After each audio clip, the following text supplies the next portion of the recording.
nagre-retoke ng mga painting. Nung nag-pandemic, wala nang maibayad sa akin eh. Na halo-halo may piano eh, kasi napasama yan. Anong ibenta mo? Dito lang sa Pinay Stars. Ako si Ador Cabael. Bali, ang trabaho ko ay artist. Marami akong nire-reparan ng mga painting sa mga antique shop. Sir, magandang umaga. Ano yan? Sir. Oh, mukhang luma-luma. Sinag Award. Nida Blanca, the late.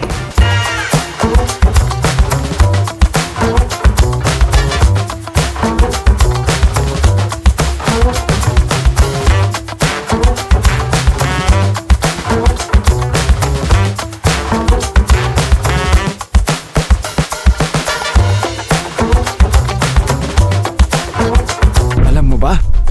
Si Nida Blanca, na ang tunay na pangalan ay Dorothy Akwesa Jong, ay isang kilalang Pilipinong aktres na itinuturing na isa sa mga pinakamagaling at pinakamagalang na artista sa kasaysayan ng pelikulang Pilipino. Sa loob ng mahigit 5 dekada, pinahanga niya ang mga manonood sa kanyang husay sa pag-arte sa larangan ng drama, komedya at telebisyon. Kilala siya bilang isang babaeng may klaseng personalidad, profesionalismo at dedikasyon sa sining ng pelikula. Ngunit sa kabila ng kanyang tagumpay, ginulat ang buong bansa nang siya ay malagutan ng buhay sa isang karumal-dumal na krimen noong 2001. Isang pangyayaring hanggang ngayon ay nagbibigay ng tanong at kalungkutan sa marami. Nida Blanca. Kilala mo si Nida Blanca? Nabuta ko yun. Nabutan ko rin yan. Sa mga comedy, sa mga seryoso. Pare siya. Very versatile actress, di ba? Si Nida Blanca. Grabe Sa mga hindi nakakalam, si Nida Blanca, ayan, sa information, makikita nyo. Hindi, si Nida Blanca is, Search natin. ito yung mysterious. Sir. Oh, yun nga we don't know, na-convict na ba? Hindi ko alam, sir. I don't know kung convicted ba yung husband niya or whatever. Hindi natin alam kaya hindi ko masabi. Siguro sa information na lang. Maraming siya palang Yes, tama. namatay siya sa... 13 times siyang... Tama ba? Tama, si Ronald Shrunk yata yung naalala ko. Ha? Tama ba Si yun? Ronald Shrunk yung naalala ko. Ano? Nakalimutan ko na. Pero alam ko sa siya namatay. Namatay sa Elam Hotel. Sa Green Hills. Sa Green Hills. Sa Green Hills siya. Tapos meron Ba? siyang 13 stamp sa loob ng sasakyan. Sa Elam Hotel. Puro sa 13 stamp nga. Alright. So this is a personal luggage of napaganda ni Miss Nida Blanca. So para. Lagi ko yung Tingnan mo pinapanood siya. dati. Bakit saan niyo ito nakuha? Bali, ano ko sir eh, nagre-retoke ng mga painting. Nung nag-pandemic, wala nang maibayad sa akin eh. Na halo-halo may piano eh, kasi napasama yan eh. Nida Blanca luggage na siguro ginamit niya sa mga shoot or lagayan na kung ano. And this is? Copy niya. Alright. So, matagal na pala yung brand na to. Okay. Sino ka word? Hindi ko alam yung word. So, magkano mo naman ito binibenta? Bala ko sana siyang ibenta ng 150K. Sir, Bustoyo, sana magustuhan mo tong item ko. Ano naman ito binibenta? 150K sana, sir. 150. Medyo ano na kasi, medyo rare yan eh, sa tingin ko. 150K. Okay. So, tawag lang ako dito ng isa sa mga... Expert. Hindi. Sige, tawag tayo Sir Angelo Bernardo. Meron lang ako kasing konting katanungan. Matagal na pala yung Something brand na like yan, this. no? Ito kasi, an old, hindi ko alam kung ano tawag dito. Siguro pwedeng makeup kit, pwedeng... Feeling ko makeup kit siya. Ganda. Kasi meron siyang ano sa gilid. Itsura niya kasi parang makeup. Oo. Pag nga, di ba, Yung mga shoot siya. ginagamit sa shoot. Wala? Saan mo ta? Dito. Diyan. Si ano? Saan? Okay, sige ako na. Okay.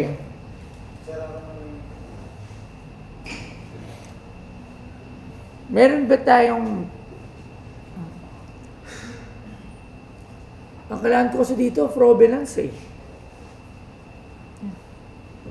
Hindi ko alam, sir. Kailangan ko ng katibayan or na any photo na merong Search Nida na natin. Blanca dito eh.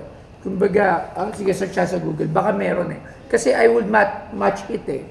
Di ba? Ganun yun. One way Parang to- book piece. Ha? Parang book piece. Hindi. One way to authenticate isang bagay, kung galing talaga sa kanya or gamit niya talaga is Okay. having her with this item nakasama niya. $45. Kaya si Nida Blanca, hawak niya yan or something na merong picture. So yun, mabavalidate niya na it's from Nida Blanca talaga. Kasi yung Samsonite talagang brand yan. It's a brand of bag. 2.5 nga, may 2,500. Alin? Binibenta yan. Ito, $48. Ito lang, Yung wala yung ito lang, yung matagal na, okay. So, yung Nida Blanca kasi, yun ang, meron ka bang picture? Wala, sir. Wala kasi. Binayad lang sa akin. yun. Binayad Kaya- lang sa kanya.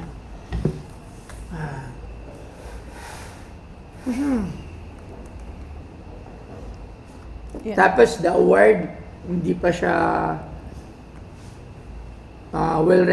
well-known award. Unlike FAMAS, Gawa Durian. Kumbaga, ikaw, alam mo ba yung patas? Nasa Google niya, sir. Yes, nasa Google. But hindi mo alam. So you need to Google it, you need to search it pa. Not unlike FAMAS, pag sinabi mong FAMAS, alam mo na. Pag sinabi mong Gawa Durian, alam mo na. So yun doon nagdi-differ. It's not it's not a prime award. I don't know, pasensya na sa mga sinasabi ko. Pero sa akin kasi hindi ko talaga alam eh. Mayroon akong ano kasi, sir. Sige, tingnan natin. Ay, naku, patay naman. Kalooban. Nida Blanca, ano ba tawag dito? Ano ba tawag dito? Kasi award giving body rin yan eh. Yes. Kalaban ng patas, ng ano yun eh, pamas yan. Yes, award, hindi. Talagang award-winning band Wala yan. ka man dito. Yan nga yung presyo lang mismo ng luggage. Makeup kit. Yan o.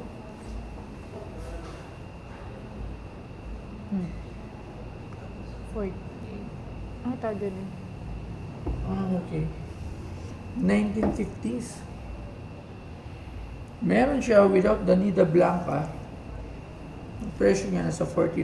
So magkano yun? So mga 2,000, 2,500 the award. Magkano po ba yung utang sa inyo? Pwede pong malaman. Ha? Magkano po yung inan sa'yo?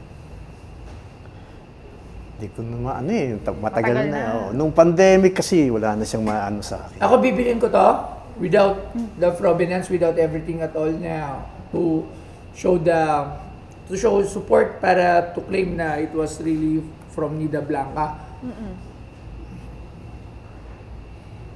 Both 10,000 pesos. Talo. Kasi wala tayong Katibayan. katibayan na eh. Although may award, pag ito magkasama, pwede. Actually, pwede siyang partner kasi nga, Nida Blanca, so nakuha niya. Pero kasi still eh, Magkano ba dapat niya ibibenta? 150. 150. May price ka pa na naisip?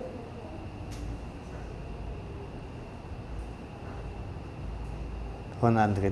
100.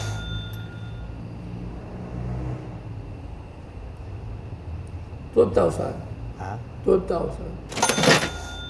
15. 80, sir. 15,000. Yan na yung last. 15,000. Medyo may ano sa dibdib ko eh. Kasi medyo ano yan eh. Pag nakita ko yung providence yan eh. Ay, yun lang. Pag nakakita tayo ng provenance, yun yung risk eh. Oo I will nga. buy it without provenance. I will buy it without any document to support that this Samsonite, ang tawag dito? Vintage, basta. Kasi yung counterpart nito, yung ganito din ha, yung item lang without the Nida Blanca print is 2,000 pesos. Suitcase. Nasa $40, $30. So yun. And this trophy, Katulad na sinabi ko, hindi ko alam. Patas Award. So, actually, hindi ko talaga alam eh. Baka lahat ng tao dito, hindi nila alam yung Patas. So, definitely, it's not a known award-giving body. Or maybe, that time siguro, 1976, baka kilala siya. Pero nga, hindi na niya na-transfer yung year niya eh. So, hindi ganun siya. Hindi siya mataas for me. 15,000 pesos, the last. For both. Ayaw nyo? Hindi, sir. Okay, sige sir. Balikan mo ako, panagbago yung isip mo. Maggagawa pa ako ng research.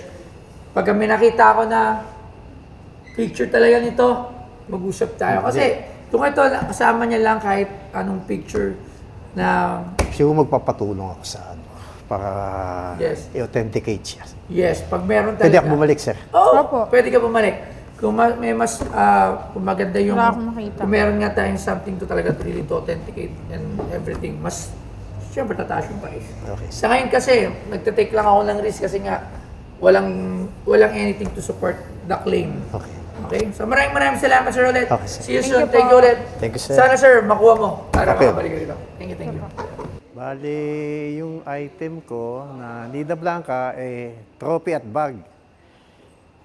Kaso, sa pakiramdam ko, may value siya. Hindi alam ni Boss Toyo kung anong patunay, kung authentic yung dala ko. So, nagtawaran kami, and then, gusto niya kasi, wala nang patunay kung authentic yung sa 15K. Hindi ko kasi medyo parang mabigat sa loob ko eh. Kasi parang may sentimental value sa akin eh. Matagal kong tinago kasi yung item na yan. Ngayon siguro babalik ako, hahanap ko lang ng authentication din. If by chance, makakabalik ako kay Boss Toyo at i-alok uli. Salamat po. Boss Toyo, thank you po. Anong bebe